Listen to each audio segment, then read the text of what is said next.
17th century. Today, it is the house for retired priests.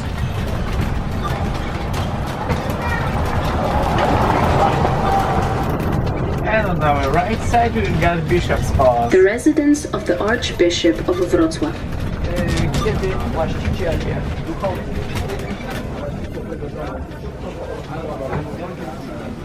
On our right, the former Suffragan's Palace from 18th century. The building burned in 1945 and was reconstructed after the Second World War. Now it is the residence of the Archbishop of Wrocław. Już pokazuję, mam nadzieję, że mam gdzieś tutaj destroyed during the Second World War, and in about 70%, so people were thinking if it is good to rebuild it, or maybe to destroy the rest of this church and build new one in this place. But the Cardinal Wyczyński, which were here at this time, he said that's not a hotel because if it would be a hotel, they can destroy it and build new one in this place. That's a sand building, that's a cathedral church, so they have to renovate it and made it as it was. And now some facts about this place. St. John the Baptist Cathedral. In front of us stands St. John the Baptist Cathedral. It is the greatest Gothic monument of Wrocław. In the year 1000, King Bolesław I of Poland established the first bishopric of Silesia in the oldest in Wrocław. Dates back to the 13th century. The church is connected with the building of the Archdiocesan Museum by an arch. It is called the Dumpling Arch. The name derives from the strange stone element on the top of the arch. According to a legend, in the Middle Ages, one peasant coming back home stopped here to sleep for a while. He dreamt of his dead wife. She came to him and gave him a plate of his favorite dumplings. When he wanted to eat the last one, it flew away on the arch, and there it is till today. Yeah, that's why we've got dumplings. And here.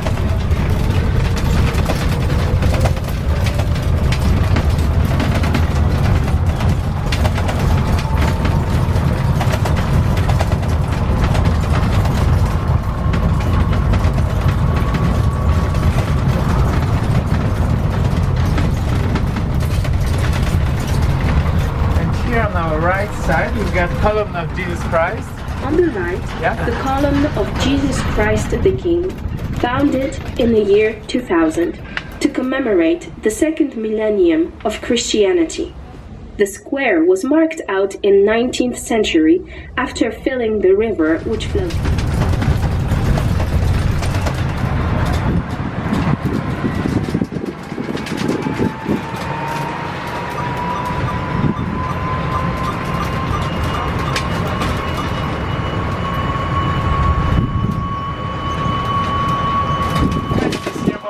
On our left side, that's the newest building of Wrocław University Library, and behind these buildings we've got campus of Wrocław University with math, chemistry and biotechnology faculties. And this blue bridge on our left side, that's the most popular bridge in the whole Wrocław, that's Grunwaldzki Bridge. Grunwaldzki Bridge. On the left, the most famous bridge of Wrocław. Built in 1908-1910. Second was present in the bridge. At the time it was called the Emperor's Bridge. Behind the bridge we can see the edifice of the Voivode office.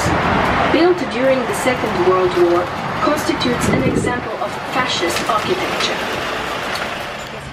Hitler knew that this city is really important for his emperor. And here on our right side we've got National Museum in Neo-Renaissance style and some facts about this building. National Museum. On the right we can see the Neo-Renaissance edifice of the National Museum from the 19th century, housing rich collections of painting, graphic arts, sculpture and Polish contemporary art. At the foot of the building there are three monuments, figures of Michelangelo, Albrecht Dürer and the allegory of fishery. That's the monument for murdered soldiers in cutting. during the Second World War. And this fortification on our right side, that's some kind of a bunker from 16th century. It was made by Polish king. And on our left side we've got the most important monument here in Wrocław. That's Panorama Racławicka. The Racławice Panorama. The Racławice Panorama is a monumental, 15 meters high and 120 meters long, panoramic painting depicting the Battle of Racławice during the Kościuszko. And on our left side we've got St. John Capistrano Church, which has got his monument on a Soul Square, which we saw. And this church has got a beautiful entrance on our left side, as you can see. And this old clay store here also on the left side, that's the only museum of architecture in the whole Poland. The Museum of Architecture. On the left, there is the late 15th century St. Bernard Friars Cloister Complex, the last building in the Gothic style built in Wrocław. Its foundation was connected with the arrival of St. John Capistrano, the famous Italian preacher. He preached against heretics and luxury and made people burn books and their valuables. As you can see here in Wrocław, all the shopping centers are built in style, like here in Neo-Gothic. His preaching started the persecutions of Jews community. Today it houses the only museum of architecture in the country. One can admire their elements of Romanesque architecture and a model of medieval Wrocław. Today it houses the only museum of postal service and telecommunication in the country.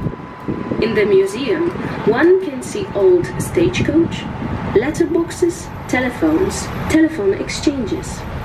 It has the biggest collection of stamps in Poland.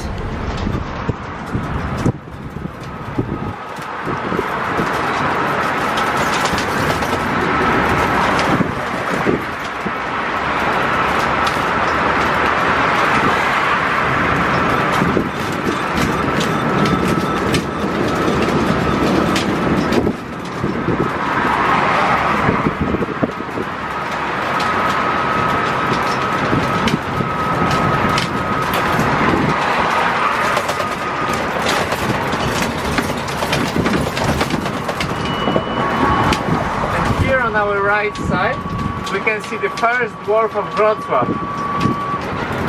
That's Papa. Because in this underground corridor had orange alternative starting. And this yellow palace on our left side, that's Royal Castle or Spetgen Palace. Royal Castle. On the left, the Spetgen Palace, built in the 18th century. In 1750, it was bought by Frederick the Great of Prussia from the Baron of Spetgen and converted into a rural residence. The building was badly damaged in 1945 during the Second World War. Now it houses the Municipal Museum.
And that is the best way to see any city you need to. Get the tourist bus, take you around, and then you can have a walk around yourself, which is what I'm doing right now. So we're going to double check on some of the things that we've seen.